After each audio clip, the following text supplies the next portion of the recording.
Hello, this is Stephen Houghton again with the 1215 Project.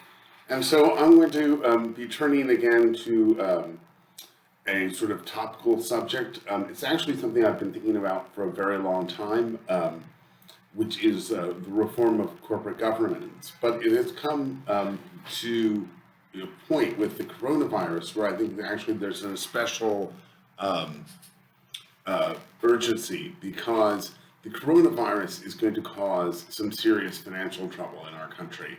And companies are going to need desperately to get recapitalized. And I think my proposal not only will improve corporate governance, but will also increase the capitalization of our major corporations. And so my proposal, as I say, comes down to a regulation on corporate governance. And I should say that I think that the rules I'm proposing should not apply to companies that are still owned more than 50% by the founders of the corporation. And you'd have to go to some effort to define that, but I think it could be done.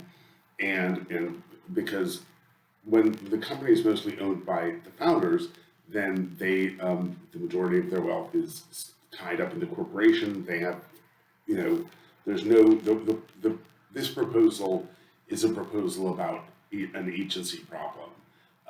So for companies that are still majority owned by the founders or the descendants of the founders, this is not really an issue. This is a reform proposed for large public corporations. So, the obvious problem is that it used to be that almost all corporations were owned by the founders of the corporation or by their heirs. And so they kept very close watch over corporations to make sure that they performed well. But unfortunately, due to a number of reasons, over the last 50 to 70 years, that has become increasingly untrue. More and more corporations are majority owned not by the founders or family of founders, but rather by a combination of individual shareholders and various funds. And the fund managers are just not in a position really to hold corporate officers to account.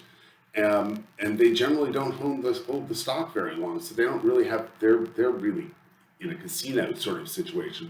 They're interested in what's going to happen in the next year.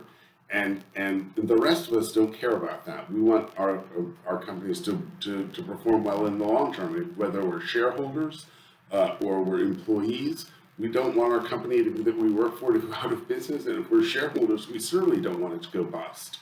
So this is my basic proposal is this, that and I should separate it from a reform that was tried and failed, and I think I know why it failed.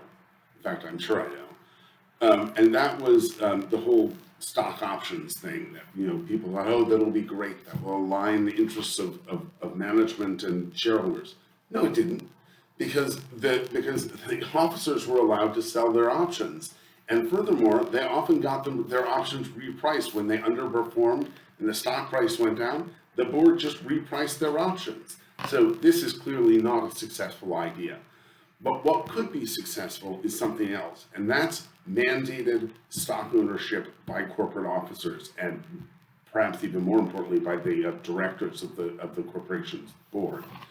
Um, so it's my proposal is this, that all the people that are affected by this law will have to put money into an account, which on a random date each month, and literally will, it'll be to we'll roll the dice to choose the day and of the month, and then within that day we'll roll the dice to choose what hour of that day, and then when that hour comes, all the money in the account will be flow in to purchase the stock in the corporation for which these officers work.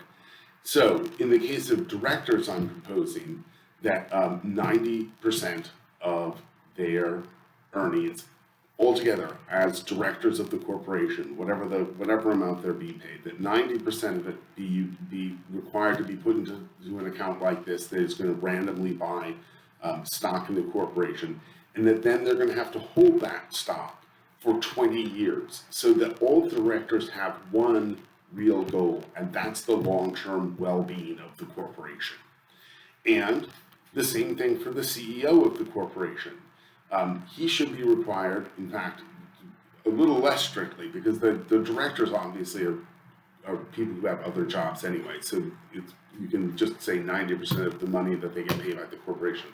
For the CEO, I propose that that 20% of his earnings under $1 million and 90% of his earnings over $1 million be put in such an account, and that he have to hold it for 20 the stock for 20 years after it's purchased. And of course, this is going to require a delay in taxation on those earnings too. So there'll be a tax issue. But so this will mean that he's not going to be loading up his company with debt to produce false earnings from by over leveraging the corporation. He's going to say, what's the company's long-term interest? Because that's my long-term interest. And then, he of course still isn't running the company alone.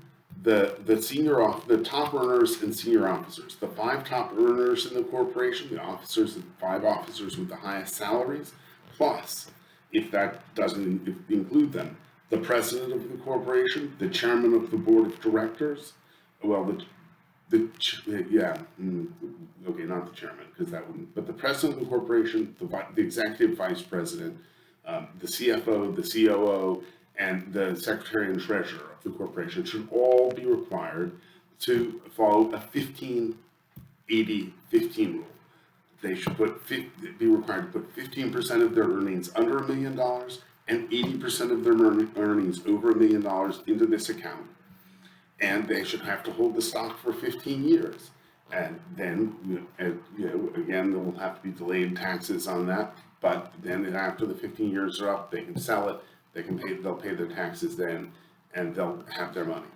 And for the rest of the sort of well-compensated officers of the corporation, those who are only earning, I don't know, more than $1 million, more than $2 million, should be required to put, let's just say $1 million, because I think that's the easiest.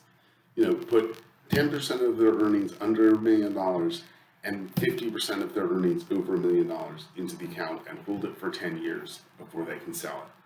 Now, this is going to have several benefits. As I point out, first of all, while they're still officers of the corporation, they're going to be looking to the corporation's long-term interest. And it's especially important with those last group. Sometimes in financial corporations, people are doing crazy ass shit that's going to sink their company in the long run, but they don't care because they're going to have moved on to someplace else by the time it all blows up. So,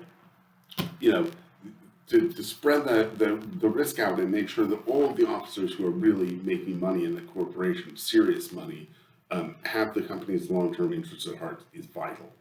And second of all, once they've left the company, whether to another position or if they've retired, look at the CFO, the CEO. He's going to have 20 years worth of 90% of his earnings over $1 million invested in the corporation. Do you think he's not going to be looking at that thing like a hawk? First of all, he's going to know everything about it because he was the CEO.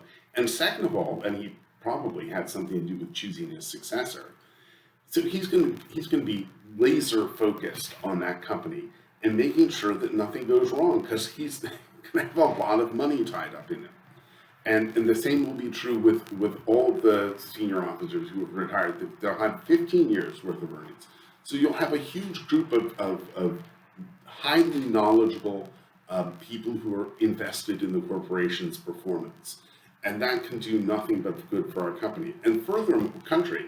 And furthermore, because all this money is being invested in this company's stock, it's going to recapitalize.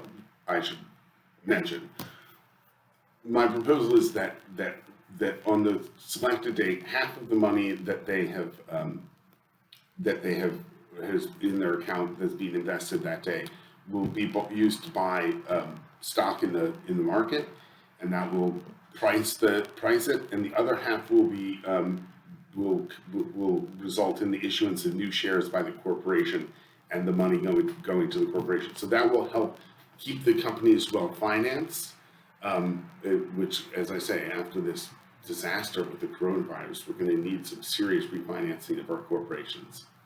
Anyway, I think I've explained that as well as I can. If not, please, I look forward to your questions. Thank you very much. Have a nice evening, and I look forward to seeing you in my next video. Stay well. Bye.